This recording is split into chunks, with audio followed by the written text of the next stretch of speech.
성령 강림 주일이기도 한데 주시는 말씀은 사도행전의 말씀입니다. 우리가 아시는 것처럼 복음서에 이어서 이제 사도행전이 성경에는 나오고 있습니다. 그런데 사도행전은 바로 누가복음의 속편이다 이렇게 얘기를 하죠. 복음서가 끝나면서 사도행전이 시작되는데 이 사도행전은 사실은 속편이라고 표현하는 것처럼 복음서에 연속된 한 부분입니다. 복음서가 끝나는 것은 고난을 받고 예수께서 부활하신 다음 이제 40일 동안 나타나서 제자들과 함께 하고 또 하나님의 나라의 일에 대하여서 40일 동안 말씀을 하시고 그리고 이제 그 예수님의 성자의 사역이 맞춰지게 되지요. 그러고 난 다음에 주어지는 것이 사도행전입니다. 사도들의 이제 행적이 나타나는 겁니다. 그리고 이렇게 사도들의 행적이 나타나면서 동시에 교회가 동시에 시작이 되게 되는 거죠. 그런데 이 분기점에서 어떤 사건이 있는가 하면은 바로 성령이 임하게 되는 겁니다. 그리고 또 동시에 예수께서 명하시는 것은 이제 너희들이 나의 증인이 되리라고 이렇게 얘기를 하시는데, 이때 증인이라고 하는 것은 부활한 주님을 경험한 이들이 부활의 증인이 되라고 이렇게 얘기하는 겁니다. 그러니까 사도행전의 시작은 바로 부활한 주님께서 제자들과 함께 마지막에 하게 되는데, 그 부활한 예수님을 만난 제자들이 그 부활하신 예수님을 통해서 그동안 배우고 보고 십자가를 경험했던 모든 것들을 다시 한번 생각하면서 바로 예수는 정말 그리스도시다. 이들이 조금도 의심함이 남지 아니하고 다 사라져버리게 되고 부활의 증인이 되는 겁니다.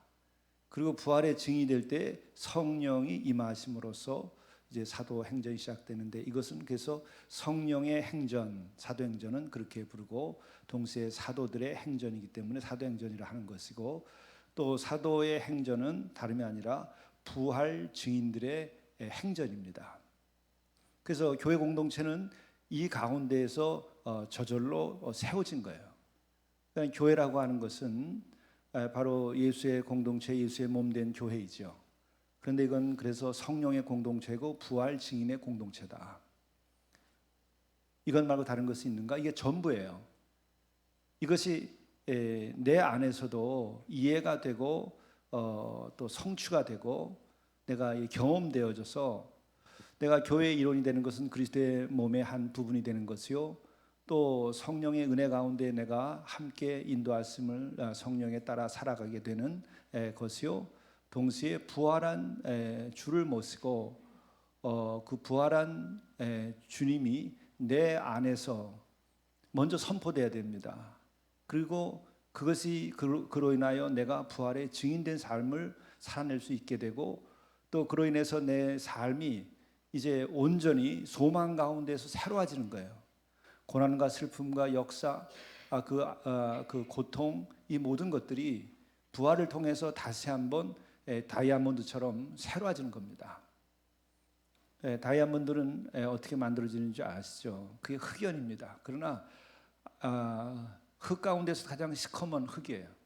그러나 이것이 아주 강한 압력을 받고 이로 인하여 뜨거워지고 이렇게 됐을 때에 그 검은 흑연이 변화되지 아니하고 또 빛을 발하고 또 투명해지죠.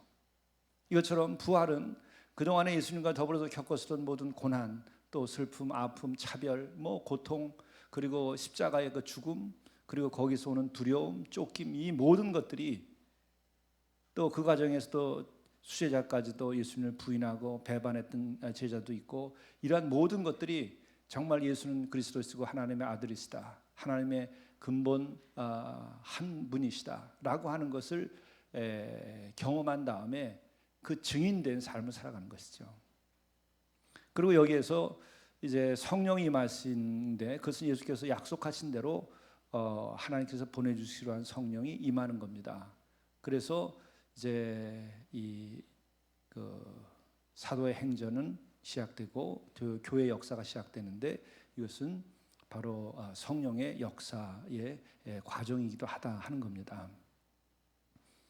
제가 이 같은 이 대전제를 가지고 묵상을 하면서 오늘 주어진 사도행전의 말씀을 묵상하다가 제가 이전에도 묵상하던 일들인데 아주 특별하게 이번에는 정말 성경은 신비로 가득한 책이구나 하는 경험을 했어요. 이전에 더 깊이 묵상하지 못했던 것들, 그 신비로운 의미들을 이번에 경험을 좀 하게 됐습니다. 우선 오늘 말씀을 보게 되면 예수님께서 고난 받으신 후에 이제 고난이 끝났고 십자가의 사건이 끝났고 무덤에서 죽었던 사건이 끝났고 그 다음에 이제 그들에게 확실한 많은 증거로 친히 살아계심을 나타내사 그 다음에 부활하신 다음에 많은 증거를 보이셨죠. 그리고 40일 동안 그들에게 보이시면서 하나님의 일을 말씀하셨다. 요 두세 줄밖에 안 되는 이 부분이 제자들이 그동안 3년을 지냈던 그 모든 과정들이 다시 한번 재정립이 되고 정돈이 되면서 새로운 존재로 바뀌는 이 준비돼가는 과정, 마지막 결정적으로 준비되는 과정입니다. 근데 이때 확실한 많은 증거를 40일 동안 보내준 내용을 보게 되면 우리가 10가지로 요약을 합니다. 부활한 예수께서 부활하신 순간부터 승천할 때까지 어떤 일이 있었는가, 이래서 보통 10가지 이야기를 하죠. 근데 저는 여기서 제일 첫 번째 예수께서 보이신 사건은 뭐냐면 가장 먼저 부활하신 다음에 누구에게 나타났는가, 이거는 제가 영성 클래스에서도 얘기를 한 바가 있는데 오늘 또 새로운 의미로서 다가옵니다. 막달라 마리아에게 처음으로 부활하신 후에 자기의 부활을 드러내신 거예요. 이건 부활의 계시를 막달라 마리아에게 한 겁니다. 그런데 2000년 동안 모든 영성가들, 기독교회뿐만 아니라 기독교 밖에서도 영적인 것을 추구하는 사람들이 성경을 대하면서 또 예수님을 대하면서 제일 궁금했던 것 중에 하나가 뭐냐면 부활하신 다음에 예수가 누구를 만났는가가 제일 궁금했어요. 그것은 예수님께서 사람의 몸을 이 땅에 입고 나서 예루살렘 베들레헴에서 태어날 때에 그분이 오셨다라고 하는 것보다 더 중심이 되는 사건이 부활 사건이고 이것이 영적으로는 더 중요한 것입니다. 베들레헴에서 태어났다고 하는 것이 중요하지 않다는 것이 아니라 정말 영적으로 강한 포인트를 준다고 그런다면 부활한 다음인 거예요. 그것 때문에 예수께서 진정 그리스도이시고 하나님의 아들인 것이 확증되었고 그 다음에 이것으로 인하여 구원의 역사가 본격 시작된 것이기 때문에 이것으로 인해 기독교가 탄생한 것이고 교회가 탄생한 것이고 완전한 구원이 예수를 통하여 이루어진다는 것이 확증된 것이기 때문에 그렇습니다. 부활하지 않았다면 그 모든 것이 없었던 거예요. 그렇기 때문에 가장 예수님의 이 지상의 사건 중에서 큰 사건은 부활의 사건인데 그때 누구에게 계시했냐 하는 거죠. 그것이 막달라 마리아라고 하는 것이죠. 그런데 많은 사람들은 그 막달라 마리아에 대해서 소설적인 상상력을 가지고 한 여인으로서의 막달라 마리아를 자꾸 생각하는데 그것은 사람들, 이 시대를 살고 있는 사람들이 아주 육적인 사람들이고 에로스적인 그 문화 속에서 살아가기 때문에 그 이상을 상상할 수 없어서 그런 상상을 하는 거예요. 진정으로 구원의 체험과 성령의 체험이 없기 때문에 사람들은 그 수준에서 자기가 볼 수 있는 것밖에 볼 수 없고 상상할 수 있는 것밖에 상상할 수 없으니까 그런 상상을 하는 거예요. 이 시대가 얼마나 타락했는지, 얼마나 어둠과 죄악 가운데 있는지를 보여주는 것이기도 합니다. 그 다음에 막달라 마리아는 어떤 사람인가? 마가복음 16장 9절에 나오는 말씀을 보게 되면 예수께서 안식 후 첫날 이른 아침에 살아나신 후 막달라 마리아를 이야기할 때 이렇게 얘기합니다. 전에 7 귀신을 쫓아내어 주신 막달라 마리아에게 먼저 보이시니, 여기서 아예 구체적으로 먼저라고 하는 말을 이 사도들의 그룹에서 쓰고 있다는 거예요.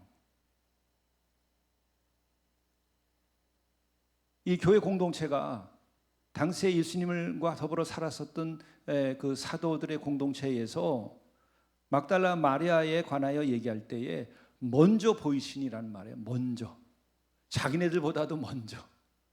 12사도들보다도 먼저. 라는 얘기죠. 근데 그 여인은 누구냐면 7 귀신을 일곱 귀신이 들려 있어서 그것에서 그 귀신이 예수님에 의해서 쫓겨나간 그런 경험한 막달라 마리아라는 것이죠. 저는 여기에 대해서 이번 성령 강림 주일을 묵상하면서는 큰 은혜를 입습니다. 우리 한번 생각해 보면 복음서 전체를 보면 예수님께로부터 은혜를 입은 이들이 엄청나게 많아요. 치유함을 받기도 하고 죄사함을 받기도 하고 거듭남 또 깨달음의 말씀을 받기도 하고 수없이 많은 인물들이 등장하죠. 또 사도행전을 보더라도 사도들이 성령을 받아가지고 많은 은혜 사건들을 일으킵니다. 미문 앞에서 안진뱅이로 살고 있던 이를 정말 은과금은 나는 없지만은 예수의 이름을 이렇게 세우는 이런 역사를 일으키기도 하고 또 많은 은혜를 베풀게 되지요. 그런데 복음서나 사도행전을 모든 걸 포함해서 가장 큰 은혜를 받은 사람은 누구일까? 제가 이번에 묵상하면서는 이 마음에 이게 와닿더라고요. 막달라 마리아. 왜 그럴까요? 그동안 지나쳤었던 이 7 귀신 들렸다고 하는 것에 대해서 새롭게 마음에 와닿는 겁니다. 여러분, 문둥병에 걸려서 한센병에 걸려가지고 고통받는 이들이 10씩이나 치유함을 받았어요. 예수님께로부터. 우리가 이 한센병에 걸린 분들 만나보면 알지만 정말 끔찍하고 얼마나 이분이 자기가 거울 앞에 섰을 때 자기 모습을 보고 절망했을까. 굉장하죠. 그런데 그런 분들도 눈을 감으면 안 보여요. 눈을 감으면 안 보여요. 그러나 7 귀신이 걸린 사람은 눈을 감아도 견딜 수 없는 고통을 겪을 수밖에 없는 거예요. 그렇죠. 또 중풍병자가 있었는데 나음을 입었습니다. 중풍병에 걸려 있으면 일상생활을 못하고 얼마나 어렵습니까? 그러나 사실 일어나지 못하더라도 중풍병자도 그냥 누워 있으면 쉼을 얻을 수 있어요. 그냥 누워 있을 때 중풍병자가 막 어디 허리가 쑤시고 아프고 고통스러운가요? 그냥 편안하게 누워 있을 수 있고 편안하게 잠들 수 있는 시간이 있습니다. 그러나 7 귀신이 걸리면 잠들어도 잠이 오지 않을 뿐만 아니라 잠을 자도 잘 수가 없는 거예요. 눈을 감고 잠이 들어도 꿈속에서라도 이 7 귀신은 나타나는 거예요. 근데 정말 한 마리의 귀신이 아니라 7 마귀가 들어가 있다고 한다면 얼마나 고통스러울까? 그런 거죠. 또 우리들이 시대가 굉장히 경쟁이 많고 뭐 너무 복잡하고 어렵고 그래서 우리가 마음의 상처도 많이 입게 되고 또 직장 생활이라는 게 경쟁이 너무 심하기 때문에 또 세상 사람들이 다 피곤하고 지쳐 있으니까 서로 상처를 가하면서 사는 거죠. 지금 사람 만나는 게 더 두려워요. 그럴 정도의 시대를 살고 있기 때문에 우리들이 사람을 받는 상처가 엄청납니다. 또 사회 전체가 국가까지도 무한 경쟁 시대이기 때문에 경쟁 속에서 많은 사람들이 무너져 내리기 때문에 상처를 입어요. 좌절을 겪고 또 코로나 때문에 제가 기차 타고 올라오다가 기침을 할 수가 없어요. 다른 이유 때문이 아니라 목이 칼칼하고 따가울 수도 있잖아요. 찬송가를 너무 많이 불러도 어떤 때는 목이 칼칼하고 따가울 수가 있습니다. 그리고 산에서 즐거워서 정말 주여 하고 뭐 큰 소리를 마음껏 기도도 할 수 있어요. 그렇게 기도하고 난 다음에 또 목이 칼칼해요. 이게 좀 소리를 너무 많이 목을 쓰니까. 근데 기차에서도 기침을 하면 이게 걱정이 돼. 코로나 때문에. 그리고 사람을 대할 때마다 서로 대면할 수 없는 거예요. 마스크를 쓰지 않으면 기차도 안 태워줍니다. 이런 복잡한 시대에 잠 못 이루는 일들이 수도 없이 많아요. 또 그러다 보면 우리가 우울증도 걸리게 되고, 이것이 지금 이제 다반사예요. 4사람 중에 1사람은 다 우울증을 가지고 있어요. 그리고 더 크게 보면은 40% 이상이 다 그런 증상을 가지고 사는 거예요 지금. 그런 경우에도 잠을 이루지 못하고 마음의 고통이 있는데, 일곱 귀신이 들렸다면 어떨까? 쉴 수 있는 시간이 없습니다. 잠이 들어도 쉬지 못하고, 잠이 들기도 어렵고, 또한 혼자 있어도 고통스러운 거죠. 그러니까 일곱 귀신이 걸려서 고통을 받았다고 한다면은, 저는 사도행전까지 포함해서 모든 성경에 나오는 그 고통받은 인간 중에 가장 큰 고통을 받은 사람이 이 여인일 것이다 하는 생각이 들어요. 바로 이러한 여인을 고쳐줄 수 있는 사람이 누구일까? 이러한 육신의 고통은 많은 의원들이 고칠 수도 있어요. 그러나 이런 영혼의 고통, 그것을 상담자가, 지혜자가 고쳐줄 수도 있어요. 그러나 그냥 상처가 아니고 그냥 우리들이 겪는 우울증이 아니라 일곱 귀신이 들려버린 인간의 영혼의 고통이라고 하는 것은 얼마나 심각한 것일까? 얼마나 부자유할까? 얼마나 두려움에 떨까? 얼마나 복잡할까? 예수의 능력은 바로 육신을 고치는 것만이 아니라 오병이의 기적을 일으켜서 배고픈 사람들을 5,000명씩 먹이고도 12광주가 남았다고 하는 것보다 더 큰 것은 일곱 귀신이 들려서 고통받는 그를 치유했다는 거죠. 예수님의 진정한 권능은 어디에 있는 것인가?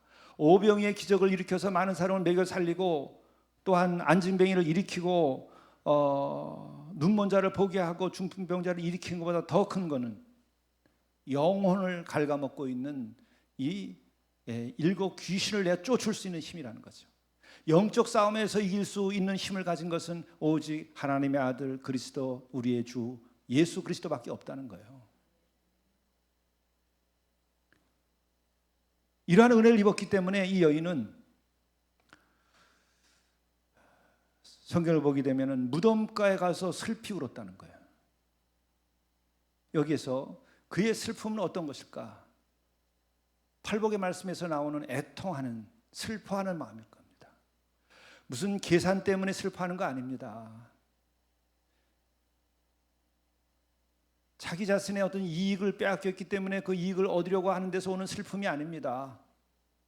정말 한 영혼을 진정으로 감사하고 한 영혼에 대하여 그가 사랑하고 그 한 영혼을 정말 이 하늘 아래 태어나서 살다 가면서 귀하게 생각할 수밖에 없는 그 만남을 허락한 그 은혜의 한 인물, 그 은혜를 입었던 사건을 기억해서 찾아와서 슬피 울면서 무덤가에 있었던 거죠. 12사도들도 만일에 이와 같은 은혜를 입었다고 한다면 아마 무덤가에서 떠나지 않고 곁에 있었을 겁니다.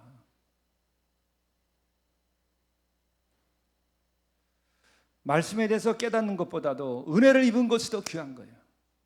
물질과 육신의 치유함을 받는 것보다 더 큰 것은 영혼의 치유함을 받는 거예요. 경제 사회적으로 자유케 되는 것보다도, 정치적으로 자유케 되는 것보다도 더 큰 것은, 또 더 어려운 것은 뭐냐?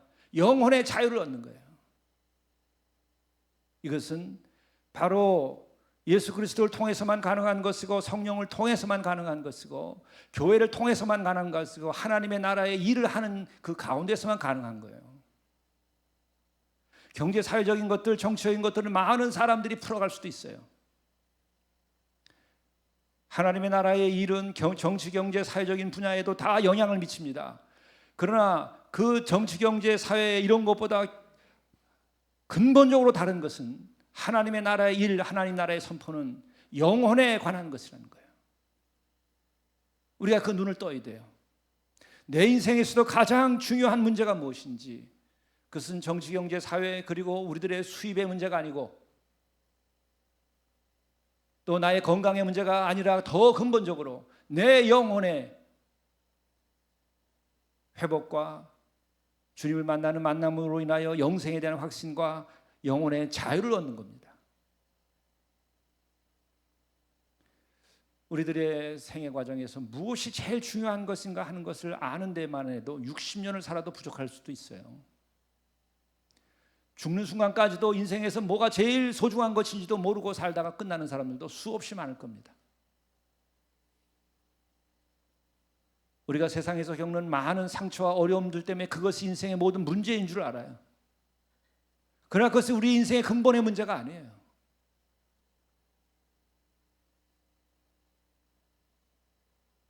장수하려고 굉장히 노력을 합니다. 장수하셔야죠. 그러나 주님으로부터 치유를 받았다 하더라도, 그래서 오래오래 살았다 하더라도 주님을 떠나면 소용없어요. 10명의 문둥병을 앓던 이들이 치유함을 받았지만 9명이 떠나버린 거예요. 왜 떠나지 않았을까? 떠나지 않은 사람은 주님의 은혜를 알 뿐만 아니라 가장 큰 문제는 영혼의 문제라고 하는 것을 알기 때문에 그런 거예요. 치유함을 받았어도 이것이 문제가 다 해결된 것이 아니다. 내 영혼이 잘 되어야 하고 내 영혼이 주와 더불어서 자유케 되며 죽음을 넘어 영원한 나라에까지 이르러야 된다는 것에 대한 확신이 들어야 하는 것이죠. 그리고 동시에 이 사도들에게도 나타나기 전에 또 나타나는 것은 두려움에 쌓여 있었던 다른 여인들에게 나타났어요. 지금 이 여인들은 그 시대 가장 낮은 사람들에 속한 것이죠. 그러면서 동시에 이들은 가장 순수한 사람들이었어요. 심지어는 이 다른 여인들은 두려워하면서도 무덤까지 찾아와서 새벽에 기다리고 있었던 사람들이에요. 그래서 예수께서 그들을 향하여 무서워 말라, 무서워 말라. 우리는 여기서 예수님을 만나고 예수님의 구원을 경험하는 이들이 되려면 어떻게 될 것인가? 내 스스로가 삶의 근본적 문제가 무엇인지를 알아야 돼. 영혼의 문제가 정말 인생에서 제일 중요하다고 하는 것을 깨닫는 것이 그렇게 쉽지 않아요. 교회는 이것을 취급하는 것입니다. 그래서 빵만으로가 아니라 하나님의 입에서 나오는 말씀으로라고 하는 것을 예수께서 첫 번째로 선포하신 거예요. 그리고 또한 예수께서 하나님의 나라의 일을 얘기하고 하나님의 나라를 선포할 때 제일 중요하게 생각하는 것은 뭐냐면 회개하라고 하는 거예요. 그 영혼에 대한 문제를 취급하는 거예요. 성공과 실패가 인생의 근본적인 문제가 아닙니다. 많이 갖고 못 가는 것은 인생의 근본적인 문제가 아닙니다. 그것은 세상 사람들이 평가하고 세상 사람들이 정해놓은 기준인 거에 지나지 않아요. 오늘 우리들이 코로나19 사태를 겪으면서 보세요. 무엇이 인생에서 근본적인 것인지, 우리가 추구하던 것이 정말 근본적인 것들이었든지, 뭐 여행을 많이 다니고 수출을 많이 하고 또 사람들이 지구에서 이렇게 저렇게 많이 돌아다니는 것이 그게 인생의 근본이고 그것이 번영인가요? 그것으로 정말 우리가 행복했던 건가요? 그것이 나라가 정말 잘 됐던 것이었던 건가요? 인류의 문명이 그만큼 발전한 것이었다고 우리가 말할 수 있는 건가요? 우리는 근본적으로 다시 인간의 문명이 진정으로 진보한다고 하면 어느 방향으로 가야 될 것인가? 우리가 진정으로 행복하고 복된 삶을 산다고 한다면 우리는 어느 방향으로 가야 될 것인가를 다시 물어야 돼요. 지금 요청하고 있는 겁니다. 우리는 이 막달라 마리아에게서 또 부활한 주님께서 이를 처음 부활을 계시해 준 사건에서 보는 것처럼 우리에게는 영혼의 문제가 가장 중요하다는 것을 알아야 됩니다. 교회도 그래서 영혼의 문제를 취급할 수 있어야 되는 것이고, 죄 사함이 선포되어서 정말 회개를 선포하고 그로 인하여 완전한 죄 사함을 경험케 해야 되는 거예요. 우리가 공동체 생활을 하고 공동체를 세우는 것도 역시 마찬가지입니다. 거기에서 경제 사회적인 안정을 추구하는 그것도 있을 수 있겠으나 중요한 것은 내 영혼이 진정으로 죄 사함을 받고 더 이상은 죄를 짓지 아니하고 살아가면서 아름다운 사랑의 공동체, 성령의 공동체, 영적인 공동체를 만들어가기 위하여 세워져야 되는 거예요. 그것이 진정 내 영혼이 잘 되는 것이고 내 가정이 복되고 거룩하게 되는 것이고 우리 인간의 문명이 진정으로 발전해 나가는 것이다. 하나님의 나라, 그것이 역사의 골입니다. 우리 개인의 삶에 있어서도 그것이 우리 삶의 목표가 되어야 되는 거죠. 그래서 이제는 세상 다 버리셔야 돼요. 제가 늘 제자의 길의 첫 번째는 배와 그늘과 아버지를 버리고 떠난 제자들을 얘기합니다. 그것을 고비를 넘기지 못한 사람들은 진짜 제자의 길이 뭔지 모르고 예수와 더불어 산다는 것이 뭔지도 몰라요. 진짜 모릅니다. 따라다니는 줄 착각하고 있는 것이지. 그래도 늘 말씀드리지만은 배와 그늘과 아버지를 버리고 예수가 보여서 쫓아간 그 제자들도 예수가 그리스도로 보이기 전 단계입니다. 부활을 통하여 예수님이 정말 그리스도인 것을 제자들이 알게 되는 거예요. 그리고 오늘 주어진 말씀에서 중요한 말씀을 오늘 해줍니다. 예수께서 4절에 보면 사도와 함께 모이사 그들에게 분부하여 이르시되 예루살렘을 떠나지 말라 하는 거예요. 지금 예루살렘이라고 하는 것은 십자가 사건 직후입니다. 십자가 사건이 일어난 지 이제 40일 이전이죠. 그 단계부터 해서 이제 마지막 40일 지내신 건데 바로 한 달 어간이에요. 그냥 사건 직후입니다. 우리도 붙잡혀서 처형당할 수도 있다. 끔찍한 그 예수의 마지막 피 흘리는 장면들을 다 본 사람들이에요. 그러니까 예루살렘에 머문다고 하는 것은 굉장히 두려운 일입니다. 세상적으로 말하면은 예루살렘에 머문다고 하는 것은 위험하고 또 피해야 할 곳입니다. 그리고 이 12 제자들은 대부분이 갈릴리 사람이기 때문에 예루살렘은 먼 다른 곳이에요. 근데 예루살렘에 머물라, 예루살렘을 떠나지 말라, 내 자리를 지켜라 이거예요. 이제부터는 여기서부터 새로운 구원의 사건이 일어난다고 하는 거예요.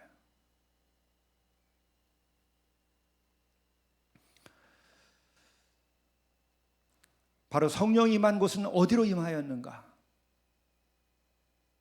십자가 사건이 일어났었던 그 예루살렘, 두려워서 피할 수밖에 없었던 그 무서운 삶의 자리, 거기를 견디고 지키는 데에 성령이 바로 거기에 임하는 것입니다. 그때 아버지께서 약속하신 것을 기다리라. 성령을 기다리는 마음이 있어야 됩니다. 그러면서 요한은 물로 세례를 베풀었으나 너희는 몇 날이 못되어 성령으로 세례를 받으리라. 이건 엄청난 일입니다. 여러분, 요한이라고 하는 인물은 그 당시에 초기에는 예수님보다 더 명성을 가지고 있었던 이에요. 또 육적으로는 예수님보다 형님입니다. 그리고 그의 용맹스러움, 용기, 단호함, 이것은 예수님을 능가하는 것이었어요. 오죽하면 그는 헤롯의 궁에 잡혀가서 거기서 목이 잘려나가도 두려워하지 아니하고 예언을 했던 인물입니다. 그런데 요한은 물로 세례를 베풀었으나 너희는, 너희 12 사도들, 너희들은 몇 날이 못 되어서 성령으로 세례를 받고, 이제 앞으로 너희들이 성령으로 세례를 받으면 그 다음에 성령의 세례를 베푼다는 거예요. 이 사도들이 요한보다 더 위대한 인물들로 바뀌는 거예요. 실제로 역사적 사건은 그것을 입증한 거죠. 요단강가에서 세례자 요한은 회개를 선포했고 또 거기서 붙잡혀서 결국은 유대 땅에서 목숨을 잃었지만은 이 12 사도들은 성령이 임한 다음에 성령의 힘으로 온 세계에 나가서 성령의 세례를 베풀고, 그리고 그들은 또한 순교할 수 있었던 거예요. 그것은 곧 죽음을 넘어섰다고 하는 걸 말하는 거예요. 죽어서 패배했다는 것이 아닙니다. 순교라고 하는 것은 성령의 역사하심으로 자신의 모든 것을 다 바쳐서 예수가 그리스도라고 하는 것, 주를 믿는 자마다 구원을 받고 영생을 얻게 한다라고 하는 것을 목숨으로 입증한 거예요. 여러분, 진리를 뭘로 입증하죠? 내가 영생한다는 것을 뭘로 입증하죠? 내가 구원함을 받고 영원한 나라에 갈 수 있다고 하는 것을 뭘로 입증할 수 있죠? 죽음으로 입증하는 거예요. 이 몸은 유한하지만 나는 영원한 나라가 있다는 것을 입증하려면 내가 죽음을 두려워하지 않고 자유케 됨을 보여야만 되는 것이죠. 그게 뭐예요? 증인된 삶인 거예요. 예수께서 제자들에게 마지막에 명령하시는 것이 바로 그겁니다. 오직 성령이 너에게 임하시면 너희가 권능을 받고 예루살렘과 온 유대와 사마리아 땅끝까지 이르러서 내 증인이 되리라. 너희들이 지혜자가 되는 것이 아니에요. 증인이 되는 겁니다. 철학자가 되는 것이 아닙니다. 이념을 주장하는 운동가가 되는 것이 아닙니다. 너희들이 남들에게 선을 베푸는, 선을 가르치는 선이나 도덕군자가 되는 것이 아닙니다. 나의 증인이 되라고 하는 것이에요. 그 증인은 십자가 부활에 대한 증인입니다. 십자가의 고통과 그 죽음을 보았고 거기에서 부활한 예수 그리스도를 보았기 때문에 우리의 모든 죄를 사하고 마침내 영원한 생명을 우리에게 보여주셨다는 것을 그냥 말하는 것이 아니라 증거하는 거예요. 증인이에요. 그것은 삶으로 증거해내야 돼요. 그것의 마지막은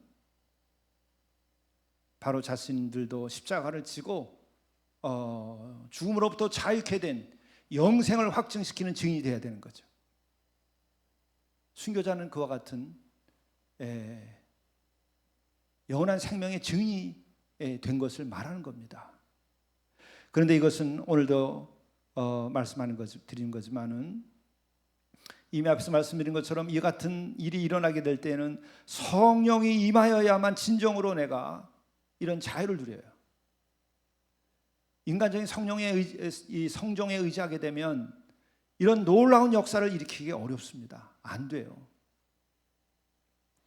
여러분들이 자꾸 자기 자신으로 돌아가게 되면 결국은 나 자신의 능력의 한계에 갇혀버리게 되고 결국은 육에 갇혀버리게 되고 결국은 죽음과 슬픔으로 끝나게 되는 거예요. 다른 게 없습니다. 여러분이 계속 주께로 가야 되고 성령의 충만함을 가지게 돼서 성부, 성자, 성령 삼위 하나님 가운데에 머물러야 돼요. 그래서 항상 하나님을 경외하고 또 예수 그리스도를 사랑하고 그리고 성령을 늘 구하고 그 성령이 나와 함께 역사하는 경험 속에서 살아가야 돼요. 이것을 매일 하루씩 완결하는 삶이 영성일기인 거예요. 예수와 함께 사는 길. 그것이 우리가 하고 있는 영성일기입니다. 지금 이것을 아침마다 영성일기로 새벽 묵상을 지금 유튜브로 내보내고 있는데 좀 더 설명이 필요합니다. 처음 접하는 분들에게. 그런데 어쨌든 이게 계속 늘어나고 있어서 참 다행이에요. 늘어나고 다행인데 영성일기에 대한 설명을 앞으로 좀 더 제가 하려고 그럽니다. 근데 바로 영성일기도 이와 같은 예수 그리스도의 십자가와 부활에 대한 증인된 삶을 우리가 살아내기 위한 하나의 방법입니다. 그것을 하루씩 완결하면서 해나가는 거죠. 그래서 거기서는 팔복의 말씀 그리고 성령의 9가지 열매를 구하는 거예요. 하루씩. 하루에 한 가지씩. 바로 우리들이 완전한 그 증인이 되려고 하면은 어떻게 해야 되는가? 성령이 임하여 권능을 받는다. 권능에 대해서 마지막으로 하나 더 생각해 보면 그겁니다. 이 권능은 생사를 넘어서는 영원한 생명에 이르기까지 내가 믿고 따를 수 있는 능력을 말하는 거예요. 십자가의 죽음을 두려워하지 아니하고 넘어가는 그 권세를 말하는 거예요.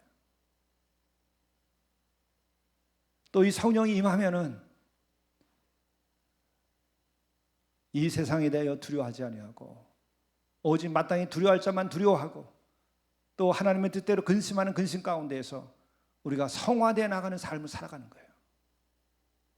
그런데 이러한 인도하심은 우리의 단순한 그 자기 성찰만으로 되는 것이 아니고 성령이 임하셔야 되는 거예요. 그러면 굉장히 쉬워집니다. 우리들이 수련 과정에서 자기가 노력해서 하는 과정이 있어요. 그게 능동적인 참여입니다. 그러나 더 중요한 것은 그런 능동적인 참여를 넘어서서 성령이 임해야 돼요. 능동적인 참여라고 하는 것은 어느 수준이냐면 우리가 밖에 정말 좋은 공기가 있을 때 문을 여는 거, 그러면 저절로 밖에서 시원한 좋은 공기가 들어옵니다. 그게 능동적인 노력이에요. 그러나 밖에서 그 시원한 바람이 들어오는 것은 우리의 노력의 범위를 넘어서서 수동적으로 임하는 거죠. 패시브한 은혜를 말하는 거예요. 우리 어제 교우들이 난생 처음 아마 그 콩을 심어봤을 것 같아요. 주니 콩이 요즘에 좋다고 그래가지고 우리 지금 어제 몇백 평 주니 콩을 심었는데 3알씩 심었죠. 하나는 비둘기 날짐승이 먹고, 하나는 땅속에 벌레도 먹고, 하나는 우리가 먹는다. 뭐 이렇게 하면서 우리가 3알씩 넣는 거죠. 그런데 우리가 어제 하면서 즐겁기도 하고 땀을 흘려 힘들기도 하고 해보자는 일이 있으니까 아마 오늘 뭐 뻐근한 분들이 많이 계실 거예요. 그런데 우리는 심어만 놓으면 하늘에서 햇살이, 그리고 하늘에서 비가, 그리고 구름이 안개가 끼면서 그 밭을, 산을 정말 기름지게 만들어줘요. 그럼 거기서 올 가을에는 엄청난 수확이 있을 겁니다. 그걸로 우리 어려운 이웃들에게도 직접 전하고 또 그것을 가지고 우리가 즐겁게 축제도 할 수 있을 겁니다. 그런데 우리는 능동적으로 노력은 했지만 우리는 지금 어제 한 2시간, 3시간밖에 못한 거예요. 그러나 앞으로 몇 개월 동안을 하나님께서 햇살과 비와 이걸 주셔서 키우는 겁니다. 그게 은혜의 세계예요. 성령을 받으면 똑같은 거예요. 우리의 작은 간구, 갈망, 거룩한 열망을 가지고 구하는 그것만 있으면 되는 거예요. 씨앗을 뿌리는 일까지만 하면 돼요. 그러면 하나님께 키우시는 겁니다. 우리의 영이 이렇게 성령의 도움을 받아서 갈 때에 풍성해지는 겁니다. 그래서 진정한 생명은 성령을 우리가 구하고 성령이 우리에게 임하시면은 우리가 권능을 가지게 되고 그것으로 전도도 할 뿐만 아니라 우리들의 영혼이 정말 거룩하고 아름답고 생사를 넘어서 영생의 기쁨 가운데서 세상을 이을 수 있게 되고 죽음을 이기게 되고 이 생을 아름답게 만들어갈 수가 있게 되는 것이죠. 기도하겠습니다.